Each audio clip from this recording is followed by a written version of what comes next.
Protest के लिए हम आए हैं, चैनल की कॉल थी, इधर आए हैं कि चले खान साहब के रिलीज़ किया जाए, मगर क़यादत आप देख सकते हैं कि जितने भी इधर प्रोटेस्ट हुए हैं उससे पहले भी आई थिंक इसके बुरी तरह फेल हो चुकी है। अब कल 5 अगस्त को एक प्रोटेस्ट उन्हें पाकिस्तान में रखा है, बर्मिंघम और मैनचेस्टर में भी हो रहे हैं, मगर उसका कुछ फ़ायदा नहीं है। उसकी वजह है कि क़यादत कंप्रोमाइज़ है। क़यादत भी नहीं चाहती कि खान बाहर निकले। क़यादत अगर अवाम में नहीं आएगी तो अवाम पुलिस के डंडे नहीं खाएगी, अवाम उधर से भाग जाएगी।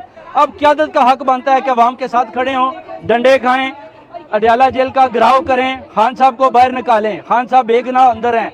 अगर अवाम के साथ ये बुज़दिल क़यादत नहीं खड़ी होती तो हम ओवरसीज़ कम्युनिटी बहुत जल्द इस क़यादत को भी, खान साहब को पैगाम भेजेंगे कि इनको फारिग करें और हमें मौका दें, ओवरसीज़ कम्युनिटी को दें। और शेर अफजल को भी चेक कर लें, वो कहता है मैं निकालने में कामयाब हो सकता हूँ, अवाम मेरे साथ है, उसको भी 6 महीने देकर देख लेते हैं। अगर वो भी नाकाम हुआ तो फिर तस्नीम हैदर को चेक करें, इंशाल्लाह तस्नीम हैदर खान साहब को रिलीज़ करवाने में कामयाब होगा।